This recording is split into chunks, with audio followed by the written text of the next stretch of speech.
originado su paquete. Gracias. Tal vez si hubiera combatido sus planes. Está deseando conocer mis planes, ¿verdad? Temía que le pudiera pasar algo, señorita Adler. Por eso ha elegido que nos veamos en un lugar público. ¿Su restaurante favorito?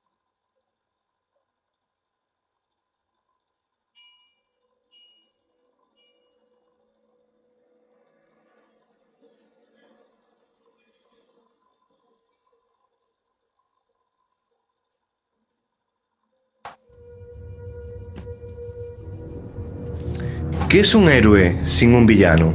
El viaje de nuestro protagonista prácticamente carecería de sentido sin un obstáculo en su misión, o directamente un objetivo, que en ambos casos suele estar definido en la figura del antagonista. Así, ha nacido en la cultura popular un interesante concepto de dualidad entre estos ambos grupos de personajes, y a raíz de esto, ha dejado de cara a la función varias rivalidades legendarias, tal así como Drácula y Van Helsing, Batman y Joker, Neo y el agente Smith, el Doctor y el Amo, o de la que toca hablar hoy, Sherlock Holmes y el profesor Moriarty. Estos dos personajes son interesantes porque, como todo icono, van evolucionando con el tiempo. En este caso, no solo que el detective más famoso de todos los tiempos haya enormemente, sino que su némesis casi se ha constituido a través de distintas adaptaciones varias. ¿Cómo es esto?, diréis. Pues la aparición del villano es solo dada en un relato llamado El problema final, y sirve como una mera excusa para que Arthur Conan Doyle pueda cerrar y matar a su personaje principal, cosa que luego tuvo que tratarse ante la furia del fandom de la época. Esta historia está fantásticamente adaptada en la serie de BBC de 1984, llamada Las aventuras de Sherlock Holmes, que probablemente también tenga a la mejor encarnación del protagonista, Jeremy Brett, y la encarnación de Moriarty más fiel en pantalla, tanto en descripción como con manierismos, más el plus de tener el carisma que un actor del calibre de Eric Porter puede ofrecer. De cualquier forma, el final del relato culmina con ambos personajes dejando de lado todo uso de su inteligencia para someterse a una confrontación física que acaba con ambos muertos cayendo por la cascada, excepto que 10 años después el autor volvería al detective adicto a la cocaína de vuelta de entre los muertos, para muchas más aventuras. Entonces, si el fallido papel de Moriarty es tan mínimo, ¿cómo actualmente es reconocido como la otra cara de la moneda de Sherlock Holmes, hasta tal punto de servir para inspiración para muchas de las rivalidades ficticias futuras? Pues es que la propia idea de alguien tan inteligente como el protagonista, pero sin toda su ancla moral sujetándolo, era demasiado seductora para dejarla pasar.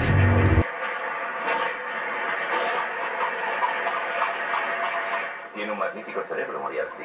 Lo admiro. Tanto que me gustaría donarlo conservado en alcohol a la Sociedad Médica de Londres. Su estudio sería interesante. Holmes acaba de perder la oportunidad de enviarme al patíbulo. Es el único hombre en Inglaterra capaz de vencerle. La situación es insostenible. ¿Alguna sugerencia? Voy a derrotarle, Holmes. Voy a cometer delante de sus narices el delito más increíble del siglo, sin que lo sospeche hasta que sea demasiado tarde. Ese será su final, señor Sherlock.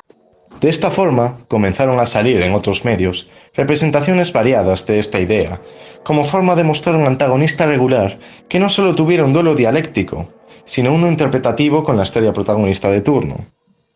De aquí podemos mencionar a George Wessel, quien fue el primer actor en interpretar al personaje en el teatro de Broadway en 1899, y más adelante a Ernest Mompane, quien lo interpreta en la primera versión cinematográfica de Sherlock Holmes. Esta visión podemos verla durante todo el siglo XX de aquí en adelante, donde el personaje ya se ha convertido en una parte imprescindible de toda la mitología del detective. De todo esto, vale la pena resaltar versiones tan particulares y carismáticas como la vista en la animada Sherlock Holmes, en el que es el villano de todos los capítulos, al igual que todos los demás personajes, tiene forma animalesca. Papel muy similar tiene en Sherlock Holmes en el siglo XXII, siendo este el villano principal también de cada capítulo, y prácticamente la razón para la que Sherlock Holmes debe resucitar en el futuro. La más reciente, Elementary, tiene una versión híbrida entre Moriarty e Irene Adler, otro personaje recurrente en la franquicia, interpretada por la gran Natalie Dormer, en la que es por desgracia la única versión femenina que hemos tenido en pantalla del personaje por ahora. ¿Quién? ¿Quién era el hombre con el que hablé por teléfono que decía ser Moriarty? Uno de mis lugartenientes. Durante años ha interpretado el papel con gran acierto. La mayoría de las veces para proteger mi identidad. Otras porque yo sospechaba que un posible cliente podría ser reacio a mi sexo. Como si las mujeres no asesinaran. Como veis, el personaje ha trascendido por mucho el papel que el propio Arthur Conan Doyle le había impuesto y está trascendido al propio Sherlock Holmes, con novelas centradas solo en su figura, o incluso siendo el villano principal de una película de superhéroes, La Liga de los Hombres Extraordinarios, adaptada del cómic homónimo de Alan Moore. Do not move, Em. Or would you prefer Professor James Moriarty? James Moriarty. Aún así, si queremos hablar del siglo XXI, tenemos que centrarnos en dos versiones propias y completamente alejadas la una de la otra. La primera es, quizás, la versión más famosa actualmente del personaje y la que se ha convertido en la más reconocible. Es la de Sherlock, una nueva visión del canon holmesiano en la que los acontecimientos ocurren en la actualidad. En esta versión, la figura del Napoleón del crimen bebe de otro villano central de la BBC, la misma productora que hizo la versión de años anteriores y hace esta. El amo de Dr. Está bastante de la personalidad más jokerizada que ambos comparten o la tensión sexual y hasta romántica latente que tiene con el héroe. El ruido en mi cabeza. Puedo ayudarte. No sé qué sería sin ese ruido. No sé qué sería yo sin ti.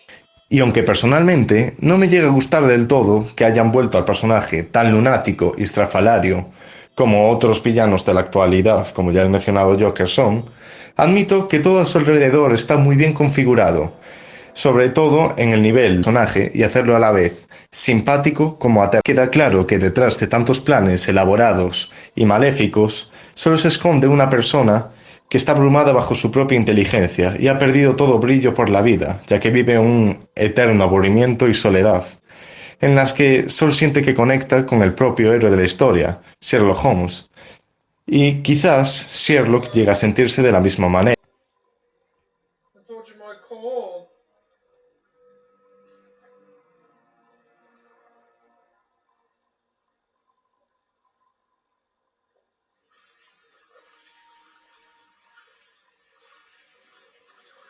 Is that a British Army Browning L9A1 in your pocket?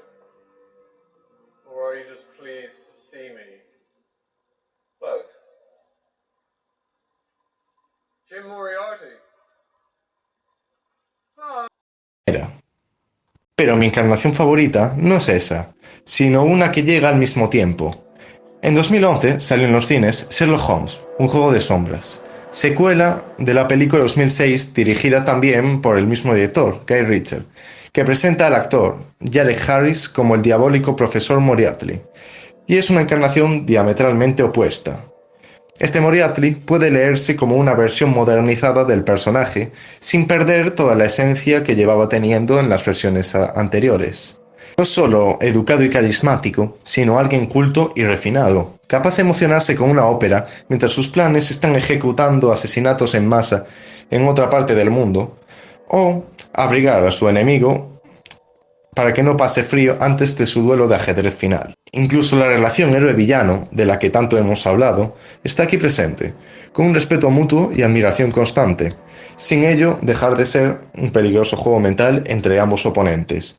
Es menester explicar que el toque de locura tan novedoso de la otra versión no está del todo ausente aquí, pues su sadismo puede verse en varias escenas, como por ejemplo en cómo baila mientras escucha música y a la vez tortura a Sherlock, siendo una fusión perfecta de lo clásico y lo nuevo. La misma música, como un reloj, recordándonos la cuenta atrás hasta que sus caóticos planes estallen y metiéndonos en el cuerpo un sentimiento de urgencia. Misma música, por cierto, que habéis estado escuchando desde el principio del vídeo. Para rematar, os dejo aquí una última escena entre Robert Downey Jr. y Jared Harris, en la que, en mi humilde punto de vista, clavaron los diferentes puntos de vista y la relación entre ambos personajes, al igual que su dinámica.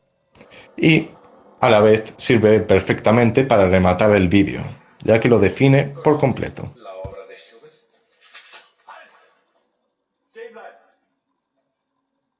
La trucha es tal vez mi favorita.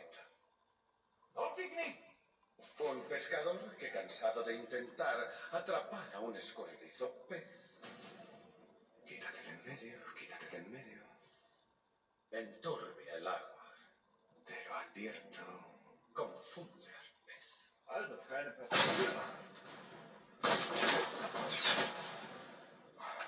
Te lo advertí. Que se da cuenta demasiado tarde de que ha caído en una trampa.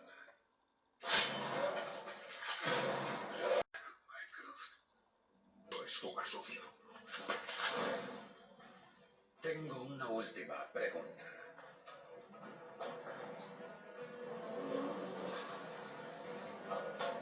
¿Quién de nosotros es el pescador? ¿Y quién la trucha?